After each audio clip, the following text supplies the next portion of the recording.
Yes, it was muted. I thought it was per default. It was okay. No, it is not muted anymore.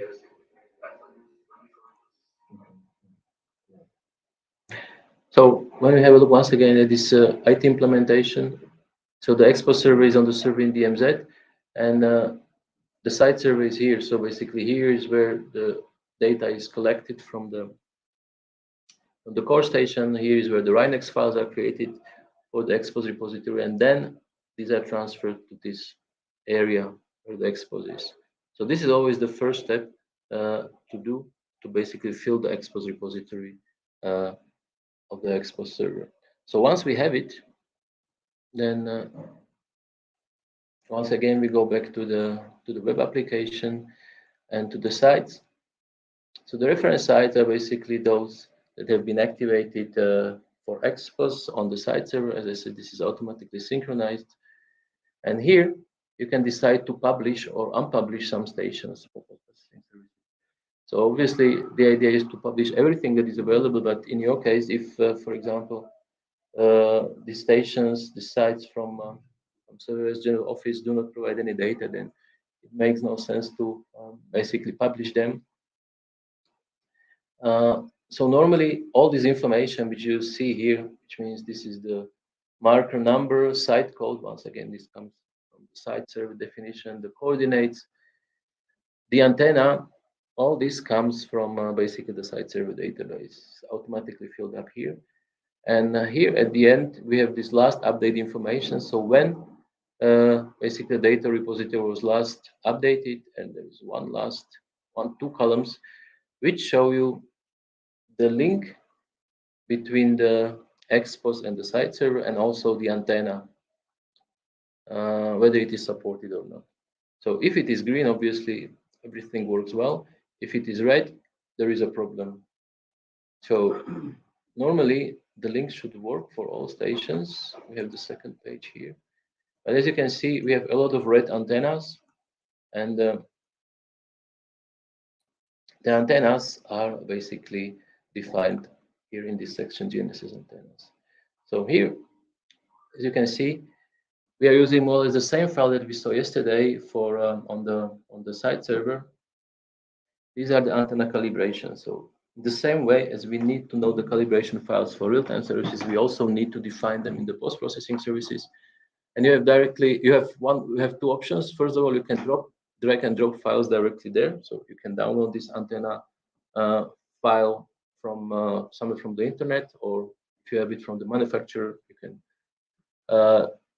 drop the file here, or you can check on this website. So once again, this is some kind of public data server from IGS. So this is the location of the server, and this is the file which is interesting for you. This is this so-called antex file, or a file with antenna calibrations. And as you can see, we have some information about the current status. So the file definitions which you have here are from 10th of February 2022, and it was imported, the file, on 18th of May 2022. The system automatically checks if there is a newer file available, and it tells you that there is a new file available. Actually, it's from yesterday, 27th of October. So, and today is 28th, 29th. Now, this is when the last check was performed. So it was performed yesterday at 11 p.m. So normally this check is performed once per day. So if there is a new file available, uh, you can directly import the new file, and then basically all your database of supported antennas will be updated. So we can press this import new file. We confirm yes, we want to import the new file. This file is quite large, so it depends on your internet connectivity, how long it's going to take to update the database. It should not take very long. But after these antenna calibration files update, you will really use the latest set of antennas which have been at least tested and performed by this IGS. See.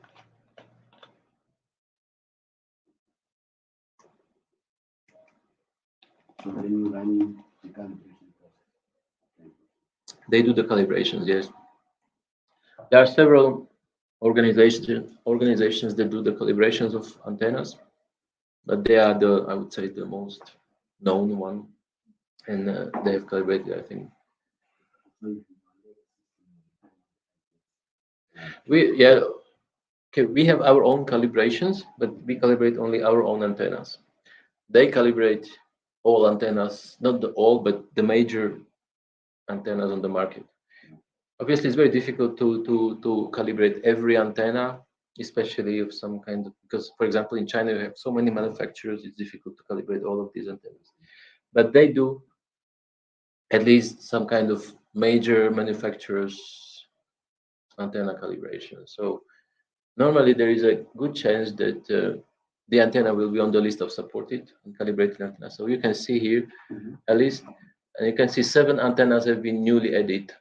400 have been updated. So in total, you have 407 antennas right now in your database. So you can press close, and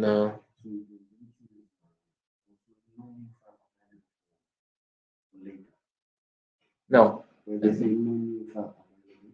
it says no new file available because we have just imported this file from 27th of October. So if I press check now, is there any new file? It will tell me no. So we have the latest, really the latest calibration files from, as I said, from IGS. As I said, there are other organizations, they might have different sets of antennas, but normally this is, yes, a famous organization, so they do a lot of stuff. So one of the things is that they also do these calibrations. So this is, once again, the antennas, but if you go to the reference sites again, then you will see that despite the fact that we have the latest,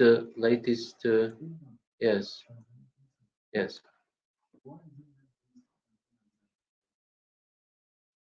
Because each antenna performs differently, you know, because each antenna has some kind of electronic point which is called the phase center, and the phase center is actually the point which is tracking the satellite. And this phase center is not static; it is moving. It changes its position based on the elevation and the azimuth of the satellite, which means that each phase center for each antenna is different, and these differences can be quite big.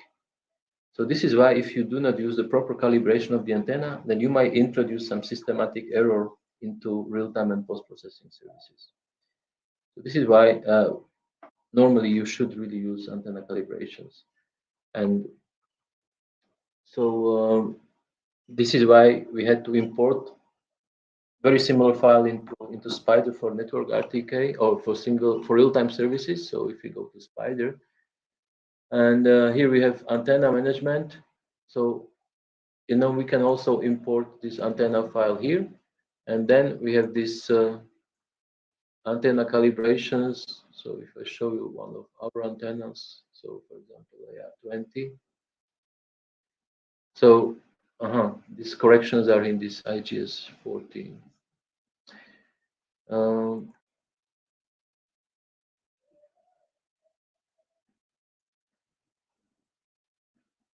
So this is this antex file. So we imported the same file into Expos right now. So here, if I search for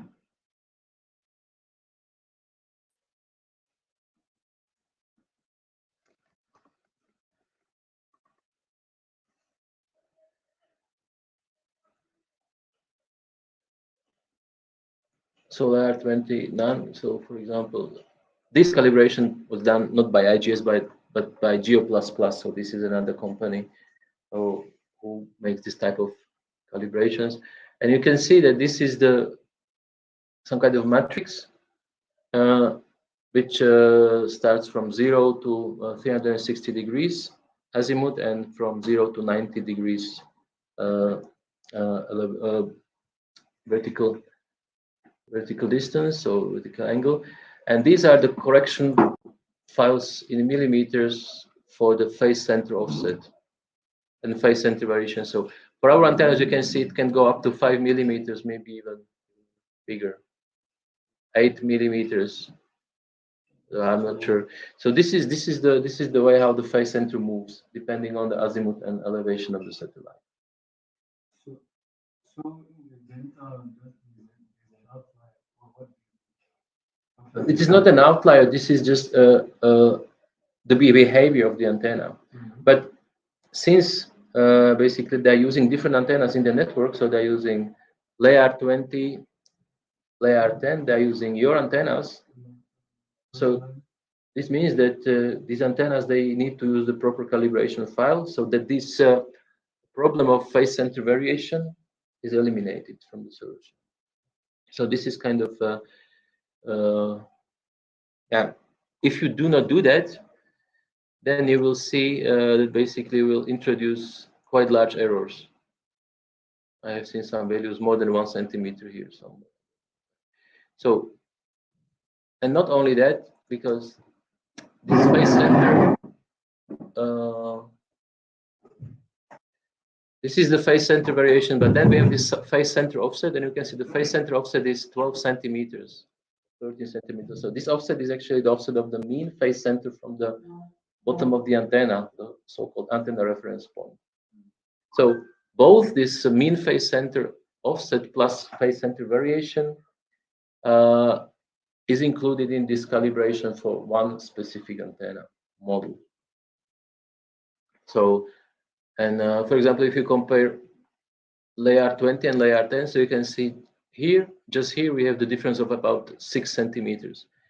So if you do not apply these calibration files, then you would make this error of 6 centimeters. Or even worse, if you exchange these antennas, so instead of using AR10, you will use AR20, and instead of AR20, you will use AR10, then actually the error will be 12 centimeters. So just in this, because of this wrong antenna configuration. Yes, of course it is there. Which is it? So your antenna. This is the trick. Yeah, this is the problem because you are not streaming observations related to the real antenna. You are streaming observations which are already pre-processed to this bottom of the antenna, the antenna reference point. So basically, your software is doing this kind of pre-processing, so it is reducing the observations to the antenna reference point. This is why we have to use this setup, but this is exactly what we do not want to use. If I go to one of your stations, but you are not streaming anything right now. Do we have something here? You see, okay, these are some outdated information, but it's not enough. So you see, this is what you are sending to us, this ADV null antenna. So this means that the observations are reduced from the phase center to the bottom of the antenna. It's fixed on the top of the mast. But this is exactly what we would not want to have.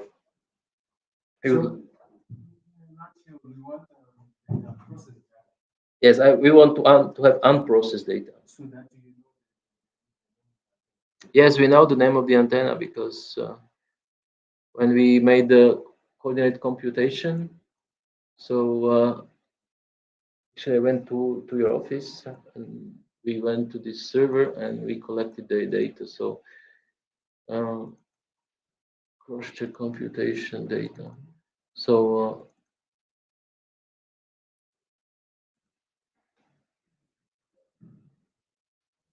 so this is your antenna is this one.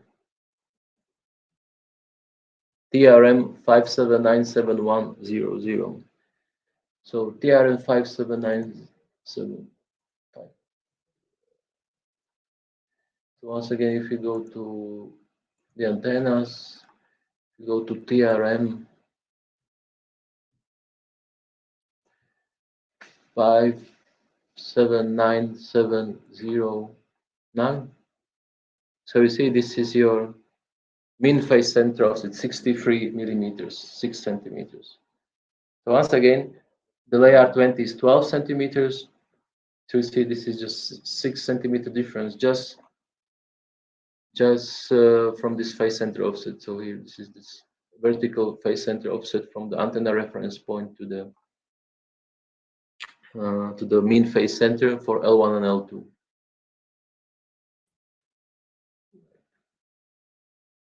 So ideally, we would like to, and we have a full calibration file for this antenna, I think here. So if I search, this is the Rhinex file, okay. So on the server,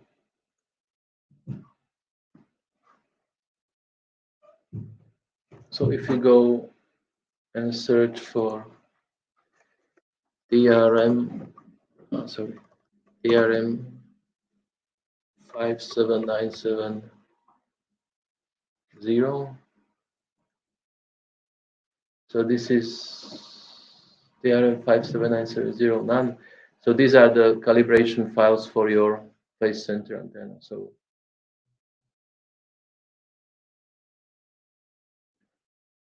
it seems it is not, it doesn't move that much. Well, but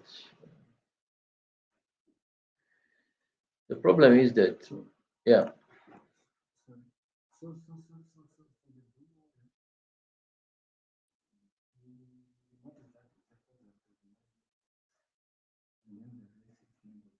Yes, yes. So on the calibration, does it show the No. damage? No, because in fact, your antennas are the same. So all of them are using the same calibration. So normally we would see the calibration doesn't really, cannot really explain this 9 millimeter shift because the calibration file is used.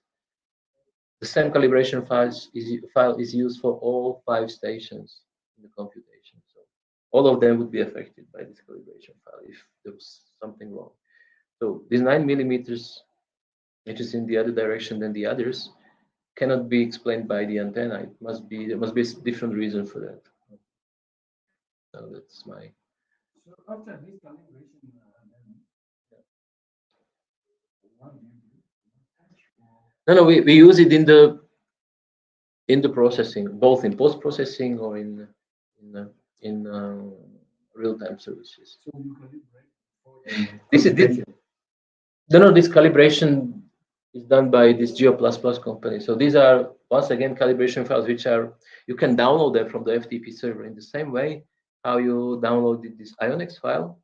You can also download these Antex files. So they are publicly available. So you can either download them from this IGS site. Where is it?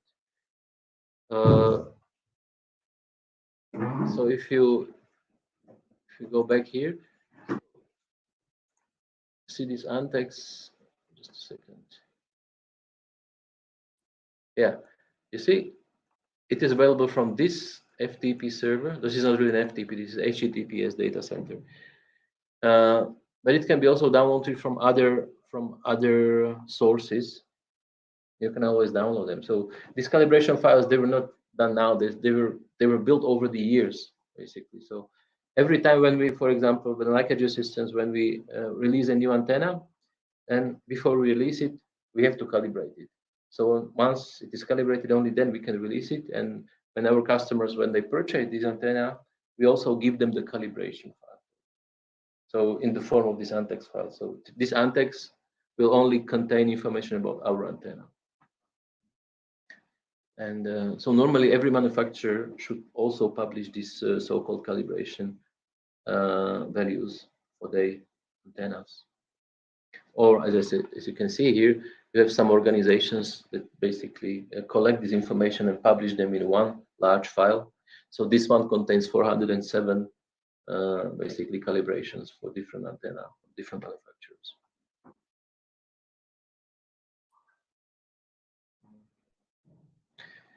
So this calibration was done by us, but it's important to use it because otherwise you can, as I said, you can introduce some systematic error. And so So this is why we also have this red link to your stations, because ADV null antenna, in fact, it doesn't really exist. It's not a real antenna, it is a computed antenna.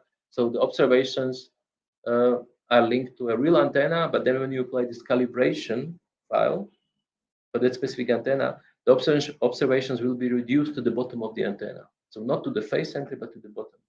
And this is what is called GPP null antenna or ADV null antenna. This is the same thing. So in this case, our software complains that this is not a real antenna and no calibration exists for this. This is clear because this ADV, as I said, is a computed antenna, or it's a computed source of observations, I would say. Mhm. Yeah, pivot platform. When these guys from here ask for process data, Yeah. and then they from in whatever. MSM4. This is just a format. This has nothing to do with when, actually this. When they wanted to activate that, but we have seen that you cannot do activate once that thing is activated. It very much depends on how the rover is configured. The rover can do work with both. So, for example, when we distribute our real-time corrections from the Zinxa stations, we always send null antenna because then the rover doesn't need to apply any corrections. This is easier for the rover. But when we receive the raw data from core station, we prefer to receive them as they were observed by the core station receiver, so not pre-processed.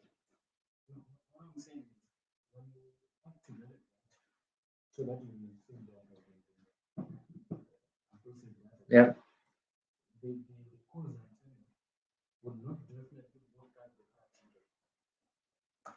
This is strange because this should not really affect very much the content of the RTK corrections, because it would just use different values. The message type should remain the same. I don't know. I have never tried to configure Trimble pivot platform. I haven't seen it so many times, so actually this is the first time that I really had a look into it. But so it's like in our software, when you create a product,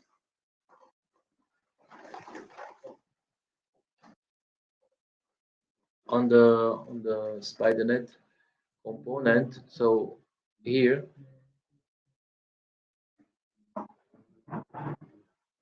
so you see real-time product, and if you select the single site, then you can either send the null antenna or don't send.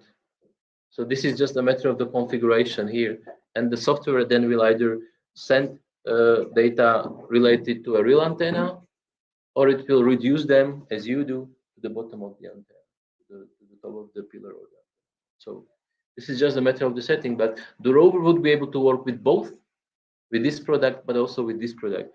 The difference is that the rover would need to apply a different information, different antenna. So if it says, if we send the null antenna, the rover doesn't care what kind of antenna is used at the core station, because the corrections, the RTK data are reduced to the bottom of the antenna, to the antenna reference point. If we send the real antenna, then the rover needs to know that, for example, AR20 or AR10 is used at the core station and apply this calibration value on the rover side. So it's wise, both ways are correct, but this is just more simple when we talk about corrections to the end users. But when we are talking about receiving raw data for the course network, then we definitely prefer to receive data related or linked directly to the face center and not pre-processed, reduced to the antenna reference point. All right. Yeah, let's go. So this is more.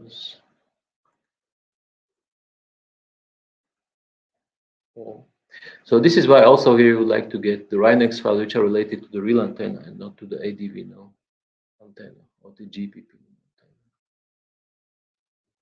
All right. So yeah, we'll continue after the lunch break.